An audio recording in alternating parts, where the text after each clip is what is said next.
کم دنیا میں ہے ہی نہیں ایسا کمینہ کام، یعنی کسی انسان کا غیرت اس کو برداشت ہی نہیں کرتا. اور اس سے آپ کو اندازہ ہو جاتا ہے کہ ابو بکر کا جو گھر ہے، گھرانہ ہے، یہ کیسا گھرانہ ہے؟ یہ کوئی عزت والا گھرانہ، یہ کوئی عزت والا گھرانہ. وَإِنَّ الدَّارَ الْآخِرَةَ لَهِيَ الْحَيَوَانُ لَوْ كَانُوا يَعْلَمُونَ. نحمده ونصلي ونسلم على رسوله الكريم، اما بعد. معزز سامعین و ناظرین، السلام علیکم ورحمۃ اللہ وبرکاتہ. ناظرین کرام، حسن العیاری کہتا ہے کہ ابو بکر کا گھرانہ کوئی شریف گھرانہ تو نہیں تھا. میں اسی سے پوچھنا چاہتا ہوں کہ حسن العیاری کے سسر کا گھرانہ کوئی شریف گھرانہ ہے؟ وہ کوئی شریف گھرانہ تو نہیں ہے، بغیرتوں کا اور بد نسلوں کا گھرانہ ہے. تمہارے سسرال کو اگر گالی دی جائے تم کیسا محسوس کرو گے؟ تمہارے فالور کیسا محسوس کریں گے؟ میں نے حسن العیاری کو تو کچھ نہیں کہا، میں نے تو حسن العیاری کے سسرال کے گھرانے کو گالی دی. کیسا لگا؟ اگر حضور نبی کریم صلی اللہ علیہ وسلم کے سسرال گھرانے کو تم گالی دے سکتے ہو تو تمہیں گالی کیوں نہیں دی جا سکتی؟ تم حضور صلی اللہ علیہ وسلم کے سسرال پر یہ سوال اٹھا سکتے ہو کہ وہ کوئی شریف گھرانہ تھا، تو تمہارے سسرال پر یہ سوال کیوں نہیں اٹھایا جا سکتا؟ اگر حضرت ابوبکر صدیق کا گھرانہ شریف گھرانہ نہیں تھا تو حضور صلی اللہ علیہ وسلم نے حضرت صدیق اکبر کی بیٹی سے شادی کیوں کی؟ کیا معاذ اللہ بغیرت خاندان کے اندر شادی کرنا یہ سنت مصطفیٰ ہے؟ حضور صلی اللہ علیہ وسلم یہ کام کر سکتے ہیں؟ کبھی نہیں. اگر تم ایسا کام نہیں کر سکتے تو تاجدار کائنات امام الانبیاء فخر دو عالم صلی اللہ علیہ وسلم یہ کام کیسے کر سکتے ہیں؟ تم جواب دو. کیا ایسا ہو سکتا ہے؟ اگر تم کہو کہ ہو سکتا ہے تو پھر تمہارا سسرال بھی بغیرتوں کا خاندان ہے. میں ان لوگوں سے سوال کرنا چاہتا ہوں جو اس کے پیروکار ہیں، جو اس کے فالور ہیں، کیا تمہارا دل دکھا کہ نہیں دکھا کہ حسن العیاری کے سسرال کا خاندان بغیرتوں کا سردار ہے؟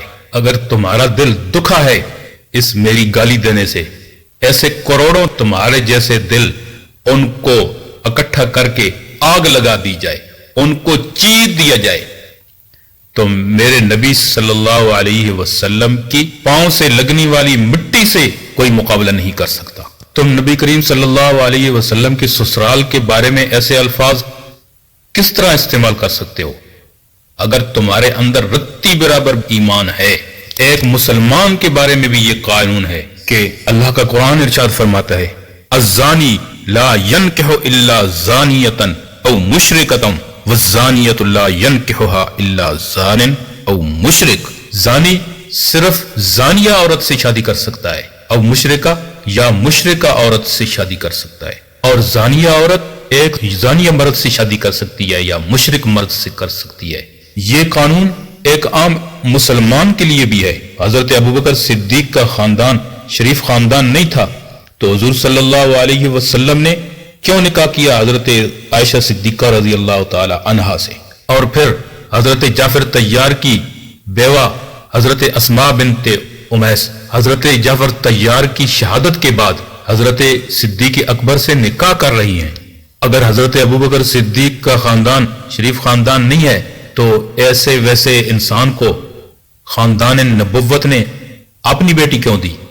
جب حضرت صدیق اکبر کی وفات ہو گئی تو ان کی وفات کے بعد اسی عورت سے حضرت علی رضی اللہ تعالی عنہ نے شادی کیوں کی؟ پھر انہی سے محمد بن ابو بکر پیدا ہوتے ہیں جن کے تم تعریفوں کے پل باندھتے ہو. تمہاری کتابوں کے اندر تعریفوں کے پل باندھے ہوئے ہیں. کیا معاذ اللہ محمد بن ابو بکر بغیرت خاندان کے تھے؟ پھر آپ کے چھٹے امام جعفر صادق، ان کی والدہ ام فروہ، وہ بھی خاندان ابو بکر صدیق سے تھیں. کیا تم کہو گے کہ حضرت امام جعفر صادق کہ ان کا نام کا خاندان تھا وہ بغیرت خاندان تھا؟ اگر تم یہ برداشت کرتے ہو تو پھر تمہیں تمہارا کفر مبارک ہو. ہم تم پر بھی لعنت بھیجتے ہیں اور تم جیسے اور جو تمہارے پیروکار ہیں جو حضرات صحابہ کرام کے بارے میں ایسے الفاظ استعمال کرتے ہیں ان پر بھی لعنت بھیجتے ہیں۔ یہ زبانی جمع خرچ سے کچھ نہیں ہوگا۔ تمہارے پاس کوئی دلیل ہے تو وہ لے کر آؤ، کفر کی کوئی دلیل لے کر آؤ اگر ہے تمہارے پاس تو۔ اگر تم حضرت صدیق اکبر کے خاندان کے بارے میں ایسے الفاظ استعمال کرو گے تو اس کی زد میں خاندان نبوت بھی آئے گا۔ حضور نبی کریم صلی اللہ علیہ وسلم حضرت عائشہ صدیقہ رضی اللہ تعالی عنہ سے شادی کریں، اور حضرت صدیق اکبر رضی اللہ تعالی عنہ حضرت جعفر طیار کی بیوہ سے شادی کریں، حضرت جعفر صادق کی ماں حضرت ام فروہ کی شادی حضرت امام باقر سے ہو، اور نکاح پڑھانے والے حضرت زین العابدین ہوں، اور ان سے پیدا ہونے والے امام جعفر صادق ہوں۔ یہ میرے پاس ہے اصول کافی۔ اصول کافی کے اندر ہے حضرت ابی عبداللہ جعفر بن محمد کے حالات۔ اس میں لکھا ہے امہ ام فروہ بنت القاسم بن محمد بن ابی بکر، یعنی کہ ان کی والدہ ام فروہ تھی اور وہ قاسم کی بیٹی تھی، اور قاسم محمد بن ابو بکر کے بیٹے تھے۔ خاندان ابو بکر صدیق کی شہزادی حضرت امام باقر کے نکاح میں آتی ہیں۔ کیا تم یہ کہنا پسند کرو گے کہ حضرت امام جعفر صادق کا نانکا جو خاندان تھا وہ بغیرت اور کنجروں کا خاندان تھا؟ معاذ اللہ، نقل کفر کفر نہ باشد۔ اللہ رب العزت ہمیں اس جیسے گھٹیا عقائد سے پوری امت مسلمہ کو محفوظ رکھے۔ السلام علیکم ورحمۃ اللہ وبرکاتہ۔ امید ہے دوستو ویڈیو پسند آئی ہوگی۔ ویڈیو کو لائک کیجیے، ویڈیو پر کمنٹ کیجیے، شیئر کیجیے اس کو، اور اگر چینل پر نئے ہیں تو سبسکرائب کر لیجیے تاکہ اسی طرح کی ویڈیوز آپ تک پہنچتی رہیں۔ شکریہ، جزاکم اللہ، السلام علیکم ورحمۃ اللہ۔